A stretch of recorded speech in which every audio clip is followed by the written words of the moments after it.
this session is almost chaotic.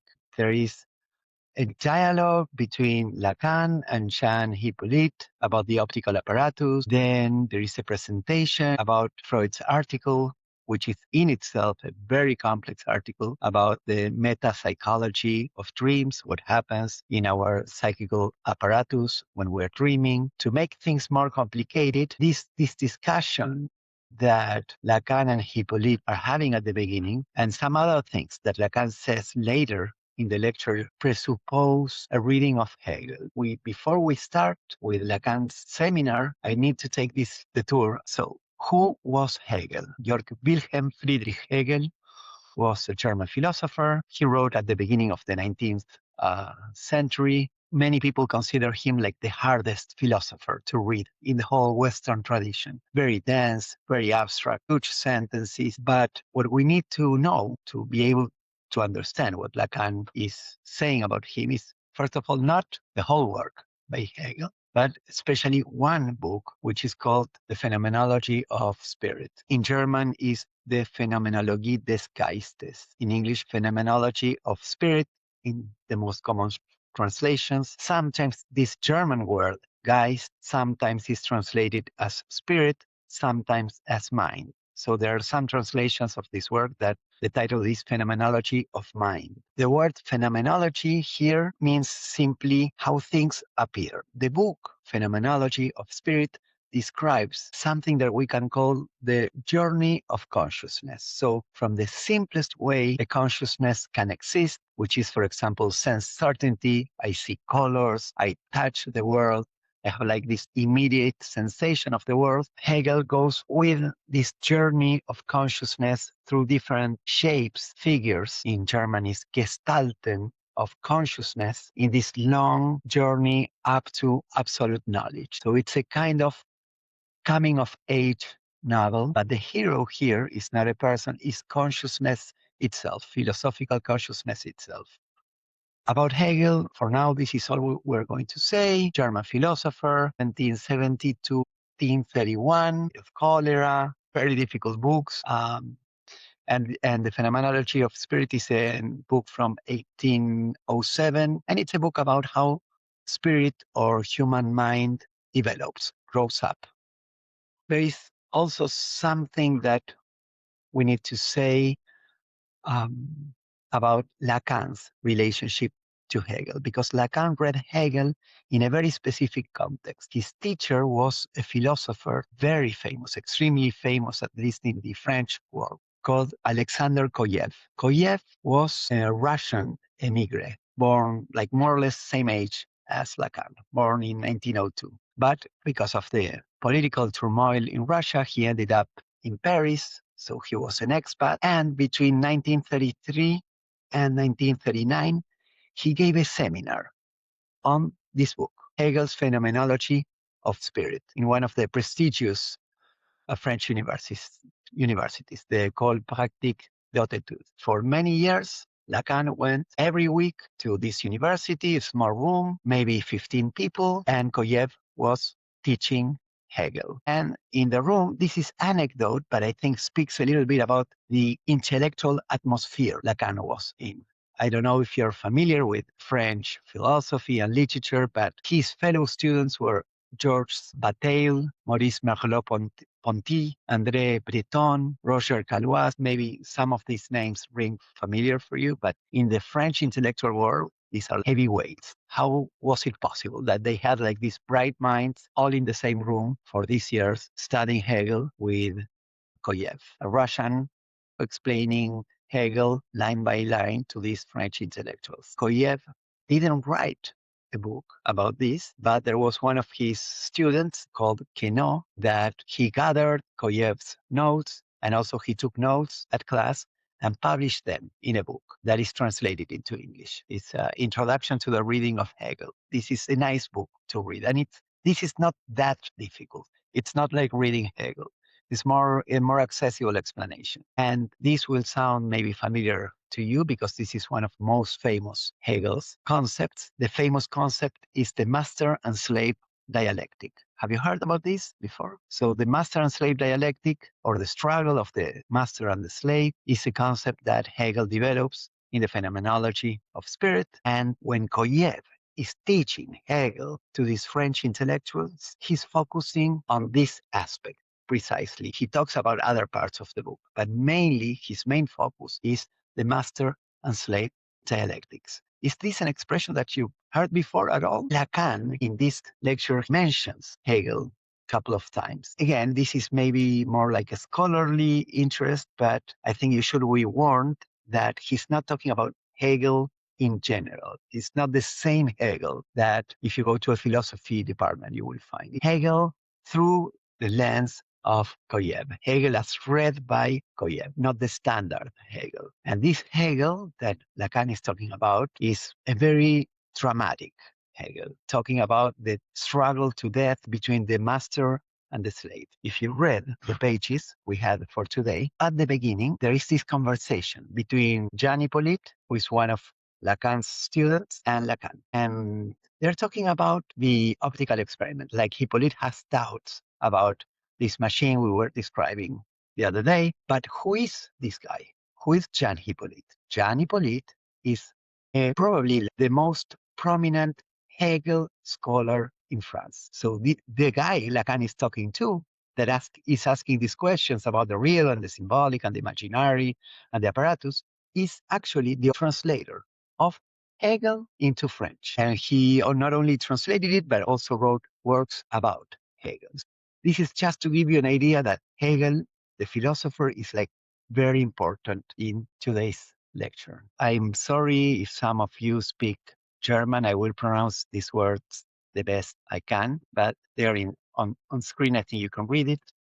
It's Herrschaft und Knechtschaft. So this means lordship and bondage, but sometimes they're just translated as master and slave. So the way Koyev tells this story is that if you were able to imagine two human beings, like in nature, in a natural state before civilization, at the beginning of times, two human beings meet each other in this natural state. They have natural needs, but maybe they start fighting, maybe because of food or some practical necessity, but then this fight becomes a fight about recognition. If I want to dominate you, to be your master, what I need is for you to acknowledge that I am your lord, I am your master, you are my slave. So each of these two individuals who are fighting wants to say, I matter. But to say I matter, I am someone, I need the other one to tell me, you matter, you are someone. This is the only way human beings have our dignity, that we exist in the social environment through the recognition of another. So to prove that you are truly human, truly free, you must show that you are not just an animal clinging to life. So you're ready to risk your life. You fight. So these two hypothetical people, right, in this myth, each of them is willing to die rather to fail to be recognized. If one of them dies, it's game over, right? Because a corpse cannot recognize anyone. But there is another possible way for this to end. And the other possible way is that one of them surrenders. One of the two, at a very intense moment, is afraid. So he chooses life over recognition and submits. And that one becomes the slave. The other, who went all the way, who didn't flinch, becomes the master. So master and bondsman, master and slave, the point here, and I think now you can start seeing the connection with Lacan. We were talking about the ego in previous sessions. So you are not who you are in an immediate way, but through mediation, through recognition from the other. In Hegel's book, this is how humans become self-conscious. So before that, you have what we were calling self-gefühl, like feeling of yourself. You can feel your body, you can feel you're alive, but you don't know you are a person. You don't have self-consciousness. You don't own yourself until you have not gone through this experience of facing another and fighting and being able to risk your life. Only from that experience, self-consciousness emerges, the awareness that you are a human being. Why would this matter to psychoanalysis? We can see here the tools that Hegel and Koyev are handing Lacan. Lacan is using some tools he's extracting from this philosophy. First, we need to think about recognition. And this is a word that Lacan will say also in German in this lecture, Anerkennung. So the human being doesn't want objects. Most of it, what we need to be human is to be recognized by another human being. And this will eventually allow Lacan later in his work to formulate it by saying that the desire is the desire of the other. I don't desire this object just because it's a cup and I can use it to drink. I desire it maybe because it's expensive or because it's on fashion or because someone else wants it or it's a symbol of prestige or it fits well with my kitchen.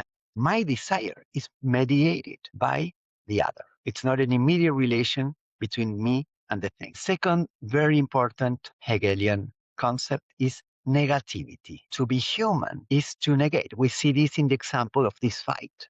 No one wants to give in this fight between these two individuals. In some cases, you can say, I prefer to die rather than go to this. Okay, this is a little bit of free association from my side, but I have a client who has been diagnosed with cancer. And she says, after all I've been through in my life, I know I don't want to have chemotherapy. So I have like this impulse on the one hand to say I should help her reason. She needs to be more reasonable. Her chances of surviving are higher if she does the chemotherapy. But on the other hand, she's there asserting her dignity. She's saying, I lost a lot of things in my life and I know how I want to live my life. And I know I don't want to lose the last thing I have, which is my body.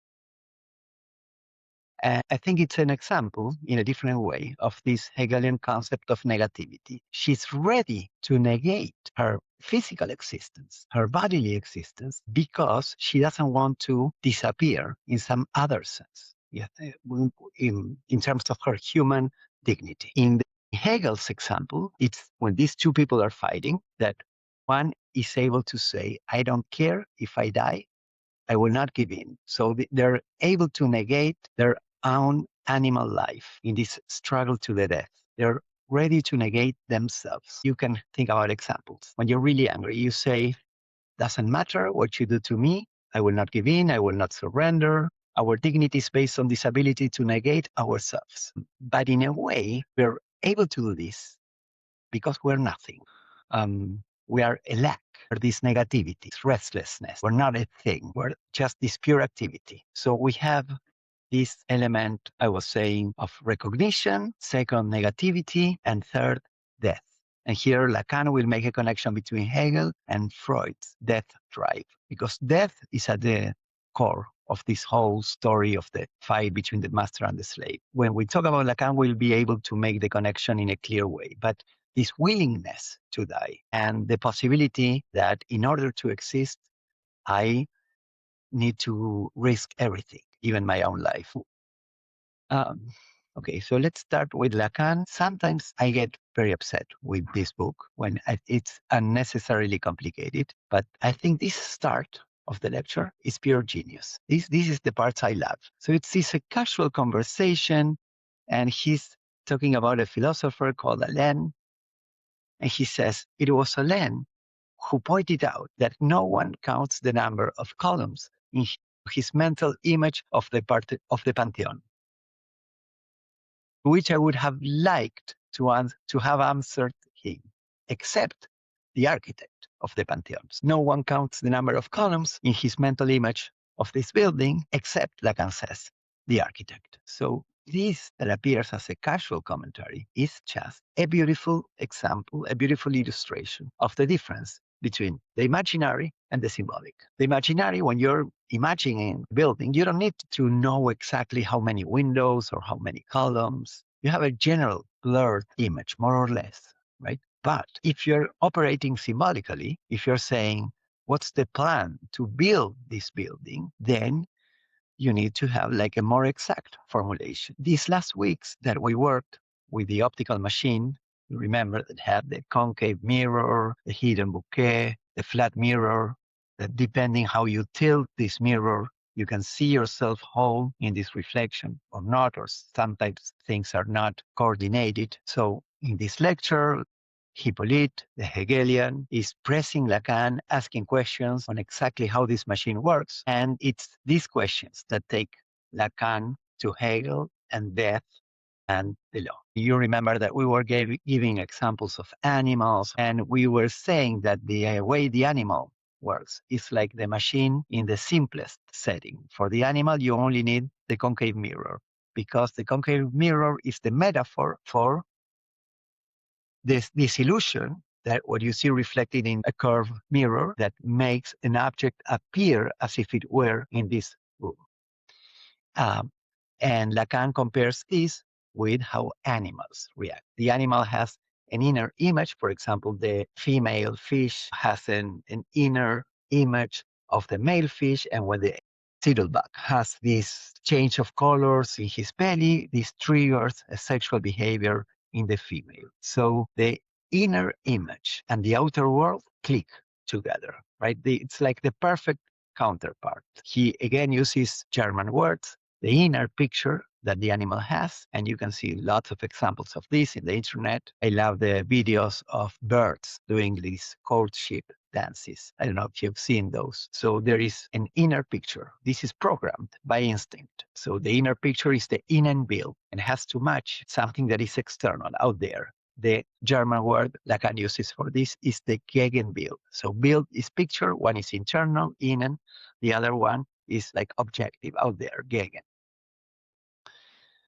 But this is a mechanism, like a key in the keyhole. The libido goes exactly when the species needs it to go. So it's just one optical illusion, one real image is enough to trigger this mechanism. You can do like a kind of a pessimistic reading of this, a dark reading. The animal is so perfectly captured by this image that as an individual, the animal doesn't count. You can see even with dogs when they are having a hit and their behavior, right? Like mates passes the DNA, and in a sense, it's already finished. And you know, there are some species that after they reproduce, they die.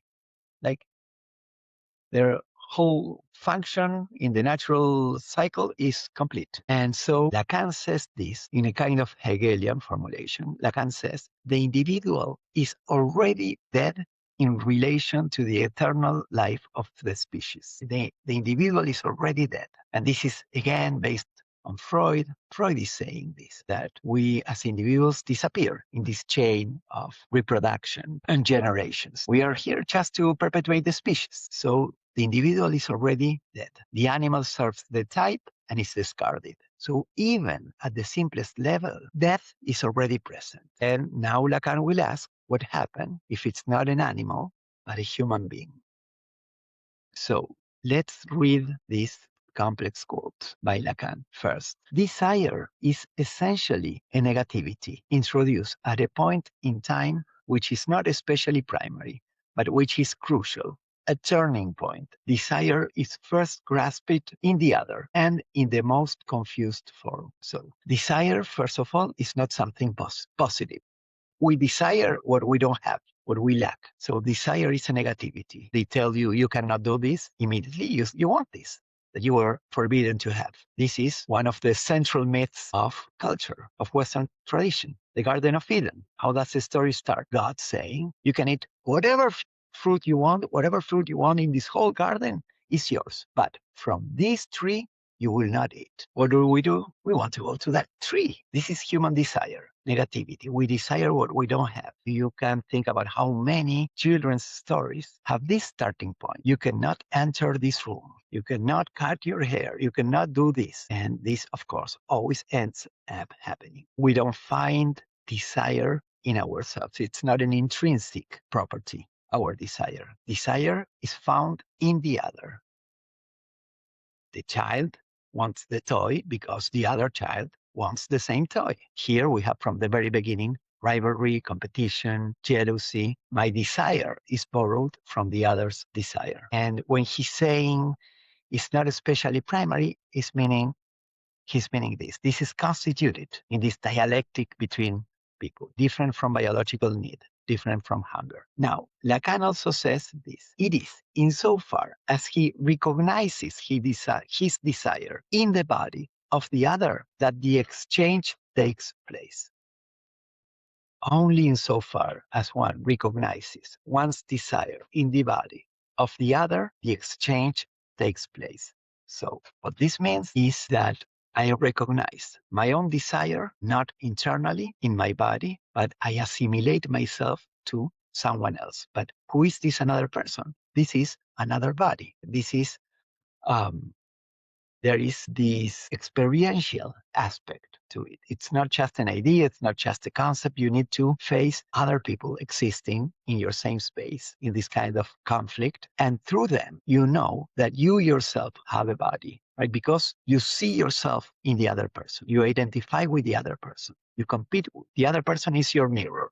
Through their bodies, you realize you also have a body. And we can, again, connect this with the master and slave dialectic. This is the origin of self-consciousness, of realizing I'm alive. I have an identity. I am someone. This is the last Hegelian concept I will introduce so that it is not that much. The last Hegelian concept, and also Koyev emphasizes a lot, this concept is work. You remember that in this fight to the death, the one who surrenders becomes the slave. And now the master doesn't work. The master has the slave, and the slave is in charge of all the work. And working means transforming nature. And this is another type of negativity. What do you do when you work? For example, you are in nature and you find a stick and you say, this could be a walking stick, or this could be a scepter, right? Or you find a stone and you say, I can make a weapon with this. I can make the spear point or a knife with this stone. But in order to achieve these results, you need to transform nature, to change the shape, to work on it. So this means negating nature.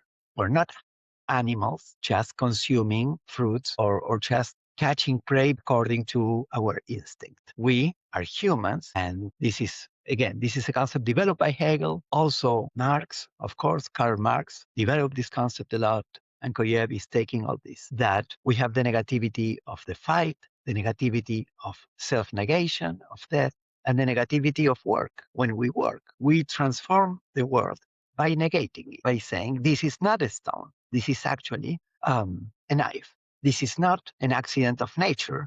This is a human instrument, an artifact. Labor has a similar structure to rivalry and recognition. So Lacan even says he doesn't think that the exploitation of man by man is about to end. So even though he learned Hegel from Koyev, who was a Marxist, Lacan is like not buying that part of the story, that exploitation will end and we will form a perfect community, a socialist community of human beings who completely recognize each other. He is maintaining his idea that human history, civilization, work, all of it runs on this relativity of my desire to the desire of the other. We're not animals fitting an environment, and Umwelt, we're beings caught up in each other. We measure ourselves against each other, and we work out our desire through each other. One important thing also, and here in these days that we tend to emphasize empathy so much, this becomes like a central aspect of emotional intelligence, is that we have to be empathetic, right? But look what he's saying. This is very interesting. He's saying empathy would be the other side of the coin of aggression, because empathy means I'm reflecting myself in the other. I understanding the other as an image of myself. I putting myself in the other person's shoes, right? But then it also becomes the person who I'm measuring me against. I'm measuring myself against this person. Right? I'm comparing myself with this other person. So this is a very unstable situation. The dyad, this is structural, right? This hasn't to do with being a good person or a bad person. It's structure. The structure of the dyad of two people is unstable. Why? Because in human relationships, you need a third to create order. And by the way, if you ever worked with couples, sometimes you don't have to be a good therapist to work with a couple. It's just enough for some couples, not for all of them. For some couples, it's enough that there is a third present there. The same thing that the wife cannot hear from the husband or the husband cannot hear from the wife, oh, why are you reacting like this in this situation? The same question that becomes part of the rivalry at the competition. When the same question is asked by the therapist as a third, this creates a new situation because now this question is formulated from a different position. Sometimes just the fact that the therapist is the witness of this fight reorders the situation. So what I'm saying is, yes, couples are like the master slave, right? It's a fight for survival and for supremacy sometimes, not all the time, but they're not always like cooperative enterprises. Sometimes there is competition and conflict and rivalry and comparisons. And that's because it's a dyad. And so in a dyad, you have all these imaginary phenomena of projection and comparison. But what you need to create a more stable situation, like in human societies, is the law, the third, the symbolic, to go beyond the imaginary towards the symbolic. Let's start by reading this quote also by Lacan. The apparent mastery of the mirror image is given to him, at least virtually, as complete. It is an ideal mastery. It is the ideal ich. So this is also very complicated, but we were talking a little bit about this last week, how Freud uses a little bit like exchangeable terms, the ideal ich and the ich ideal. And Lacan says they're not the same. And actually, if you read Freud closely, you will see that he uses more ideal ich when he's talking about this idealized image of the beautiful baby, this narcissist aspect of our ego. And he will talk more about the ich ideal when he's talking about not so much about from the imaginary point of view. So the ideal, the ideal ego is from the point of view of the imaginary. But then when you adopt the point of view of the symbolic, then it changes to the law, the norm, what society is expecting from you. So what you see in the mirror is this gleaming, perfect, beautiful image. But at the same time, this can coexist with what we were talking about, the desire, that one feels not whole at the same time. One feels that one doesn't know one's own desire. One doesn't know what one wants. One is fragmented. One is this bundle of partial drives that not always can be coordinated. The image of the master, says Lacan, which is what he sees in the form of the specular image, becomes confused in him with the image of death. This is the most complicated part of the lecture. Why he is, like at this point, talking about death. First, this perfect image of myself that I see in the mirror fixes me the way the animal is captured by its type. And being fixed like this is a kind of death. Because of what we were saying before, the individual disappears. We are captivated by the image. But also in human libido, when it has to go through this image, this wrecks the smooth fit between instinct and reality. So animals are the ones who have this perfect fit between instinct and reality. But how is it for humans? So for humans, this is something that Freud has been talking about.